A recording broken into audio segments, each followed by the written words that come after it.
Bom, agora eu vou falar da cerâmica.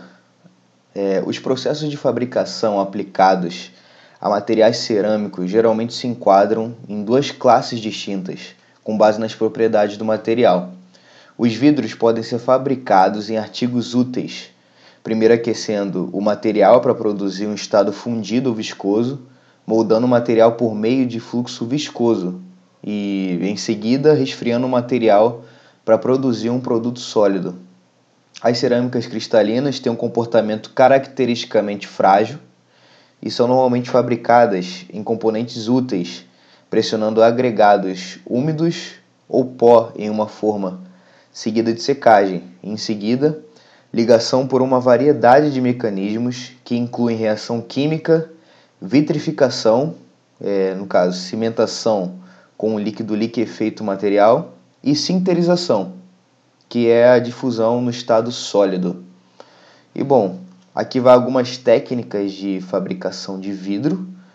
O vidro é geralmente moldado em temperaturas elevadas, onde a viscosidade pode ser controlada. Vários processos começam com o material na condição líquida ou fundida.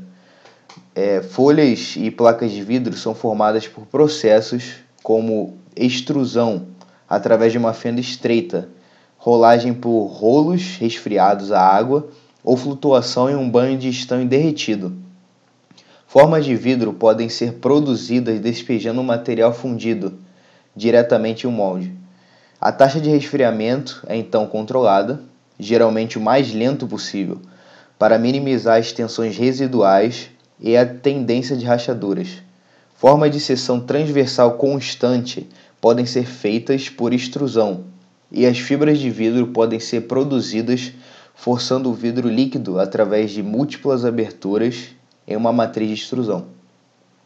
Outros processos de conformação de vidro começam com massas viscosas e usam membros de molde macho e fêmea para pressionar o material na forma desejada, conforme ilustrado nessa figura aí do lado, figura 14 e 17. Então, garrafas, recipientes e formas, como lâmpadas incandescentes, são feitas por um processo semelhante à moldagem por sopro, lá do que é aplicado lá nos plásticos. E bom, aqui a gente vê um tratamento térmico especial. Eles também podem ser aplicados ao material de vidro. Ao aplicar resfriamento forçado às superfícies expostas, um padrão de tensão residual de compressão da superfície pode ser induzido. As camadas superficiais esfriam e se contraem, e o interior macio flui para se conformar. Segue-se o resfriamento do interior, que tenta se contrair, mas é contido pela superfície já fria, criando a compressão da superfície. O produto resultante, que está aí na tela, é chamado de vidro temperado. É mais forte e mais resistente à fratura, pois as trincas tendem a se iniciar em superfícies livres. Quando tensões residuais desfavoráveis estão presentes, podem levar a rachaduras. Tratamentos de recozimento podem ser usados para reduzir sua magnitude. As vitrocerâmicas formam uma classe única de materiais que são parte cristalinos e parte vidro. Como o nome já diz, né? Eles são fabricados na forma de um vidro e, em seguida, são submetidos a um tratamento térmico especial, que é a desvitrificação, que controla a nucleação e o crescimento do componente cristalino. Por causa da estrutura dupla, as propriedades finais incluem boa tenacidade e resistência, juntamente com baixa expansão térmica. E bom, vamos para a fabricação de cerâmicas cristalinas. As cerâmicas cristalinas são materiais duros e quebradiços com altos pontos de fusão. Como resultado, elas não podem ser formadas por técnicas que requerem plasticidade. Isso métodos de conformação, ou fusão, que no caso, métodos de fundição. Em vez disso, esses materiais são geralmente processados no estado sólido por técnicas que utilizam partículas ou agregados e se assemelham aos usados na metalurgia do pó. As partículas também podem ser misturadas com aditivos que conferem plasticidade ou fluxo e permitem que os processos de conformação ou fundição sejam usados. Pós-secos podem ser compactados e convertidos em formas úteis também, ao pressionar tanto em temperaturas ambientais ou elevadas. Prensagem a seco com ferramenta rígida e prensagem isostática a quente com moldes flexíveis são técnicas comuns também. E no caso, os produtos de argila, eles são baseados em tipos especiais de cerâmicas, misturadas com água e vários aditivos para produzir um material que pode ser moldado pela maioria dos tradicionais métodos de conformação. A conformação de plástico também pode ser aplicada a outras cerâmicas, se as partículas de cerâmica são combinadas com aditivos que conferem plasticidade quando submetidas a pressão e calor. A prensagem úmida pode ser usada para produzir formas em pressões mais baixas do que a prensagem a seco. A extrusão pode ser usada para produzir produtos com seções transversais constantes. E aí tem a moldagem por injeção, né, que é uma forma de moldagem que também pode ser usada para conformar formas tridimensionais complexas de materiais cerâmicos. Pós-cerâmica é misturado com material de polímero e material aquecido, de 125 graus a 150 graus Celsius, e é então injetado em uma matriz de alumínio sob pressões da ordem de 30 a 100 MPa. A mistura esfria e, após cerca de 30 segundos, é difícil o suficiente para permitir a ejeção da matriz. Os materiais aditivos são então removidos por métodos térmicos, solventes, catalíticos ou de absorção, e a cerâmica restante é fundida junta por uma operação de queima, ou firing, tal como acontece com a moldagem por injeção de metal.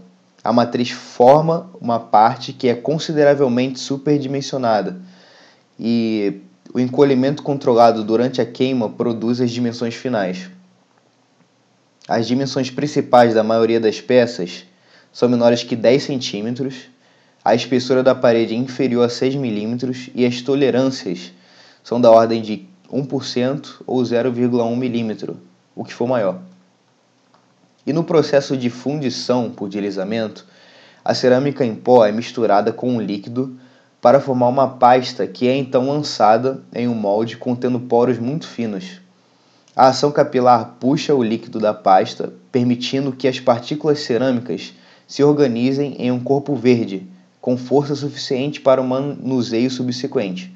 A pressão aplicada à pasta, o vácuo aplicado ao molde ou a pressão centrífuga podem ajudar na remoção do líquido. Formas ocas podem ser produzidas despejando a pasta restante, uma vez que a espessura desejada do sólido tenha se formado nas paredes do molde. A fundição por deslizamento tem sido usada para produzir uma variedade de produtos de porcelana, incluindo louças sanitárias, louças e louças finas e produtos cerâmicos para a indústria química. E aí a gente tem o processo de fundição por fita, que no caso é um filme controlado de pasta que é formado em um substrato. A evaporação do líquido durante a secagem controlada produz uma fita ou folha fina, flexível e emborrachada com superfícies lisas e espessura uniforme. Os produtos gerados por esse processo são amplamente utilizados na construção de multicamadas de circuitos eletrônicos e capacitores, como dá para ver aí na imagem. Agora, as numerosas variações de processamento sol-gel podem ser usadas para produzir filmes e revestimentos cerâmicos, fibras e formatos em massa. Esses processos começam com uma solução ou dispersão coloidal, que no caso é o sol, que sofre uma polimerização molecular para produzir um gel, que é então seco. Esta abordagem oferece maior pureza e homogeneidade, temperaturas de queima mais baixas e o tamanho de grão mais fino, às custas de um custo de matéria-prima mais alto, grandes retrações de volume durante o processamento e tempos de processamento mais longos. Aqui a gente vê, né, uma tabela de processos usado para formar produtos de cerâmica cristalina. E aqui a gente tem algumas vantagens e limitações de cada processo. E, claro, o material de início que é usado para cada um deles. Produzindo resistência em cerâmica de particulada. Então, cada um dos processos recém-descritos pode ser usado para produzir formas úteis de materiais cerâmicos, mas a resistência útil geralmente requer uma operação de aquecimento subsequente, conhecida como queima ou sinterização. Materiais do tipo pastosos devem primeiro ser secos de uma maneira que é projetada para controlar mudanças dimensionais e minimizar tensões, distorção e rachaduras. A cimentação é um método alternativo de produção de resistência que não requer temperatura elevada. O material ligante líquido é usado para revestir as partículas de cerâmica e uma reação química subsequente converte o líquido em um sólido, formando ligações fortes e rígidas. Protótipos ou pequenas quantidades de produção de produtos cerâmicos foram feitos pela sinterização a laser de pós-cerâmicos. No caso, camadas sucessivas de material são fundidas juntas pela sinterização a laser, ou fusão a laser, como é chamada, de finas camadas de pó termofusível. Para peças de cerâmica, as partículas de pó são, na verdade, revestidas com um ligante de polímero termoplástico muito fino. O laser, então, atua no revestimento de polímero para produzir o vínculo. Após a colagem a laser, as peças passam por descolamento convencional e sinterização a cerca de 55 a 65% da densidade teórica. Prensagem isostática antes da sinterização pode aumentar a densidade final para 90 a 99% do ideal. E agora, na usinagem em cerâmica, a maioria dos materiais cerâmicos são frágeis e as técnicas usadas para cortar metais geralmente produzem rachaduras descontroladas ou catastróficas.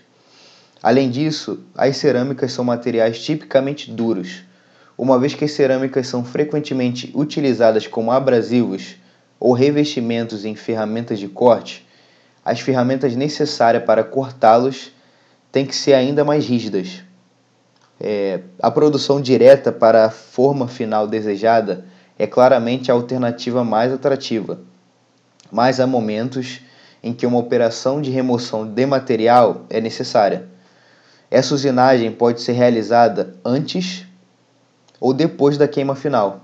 Quando a usinagem é realizada após a queima, os processos geralmente são considerados não convencionais. Retificação ou esmerilhamento, lapidação e polimento com abrasivos de diamante, perfuração com ferramentas de usinagem com ponta de diamante, cortes com serra de diamante, usinagem ultrassônica, usinagem a laser e feixe de elétrons, usinagem a jato de água e gravação química, são todos processos de usinagem que têm sido amplamente utilizados. Os produtores de materiais desenvolveram cerâmicas usináveis, que prestam para modelagem precisa por meio de operações de usinagem mais tradicionais. Como é de se esperar, no entanto, que estes são de fato materiais especiais e não característicos de cerâmica como um todo. Junção de cerâmica. Quando consideramos as operações de união, as propriedades únicas da cerâmica, mais uma vez, introduzem limitações de fabricação. Cerâmicas quebradiças não podem ser unidas por soldagem, através de fusão ou colagem por deformação. e conjuntos roscados devem ser evitados sempre que possível. Portanto, a maioria das formas de união utiliza alguma forma de união adesiva, brasagem, união por difusão ou cimentos especiais. E mesmo com esses métodos, as tensões que se desenvolvem em superfícies que podem causar falha prematura. Como resultado, a maioria dos produtos cerâmicos são projetados para serem estruturas monolíticas, peça única, em vez de montagens com várias partes. Bom, projeto de componentes cerâmicos. Cantos e arestas agudos devem ser evitados sempre que possível. Os cantos externos devem ser chanfrados para reduzir a possibilidade de cavaco nas arestas. Os cantos internos devem ter filetes de raio suficiente para minimizar o início de fissuras. Dimensões extremamente precisas, no caso, geralmente requerem esmerilhamento manual, e os custos podem aumentar significativamente. Além disso, deve-se levar em consideração os requisitos de acabamento de superfície, uma vez que as operações de retificação, polimento e lapidação podem aumentar substancialmente o custo de produção.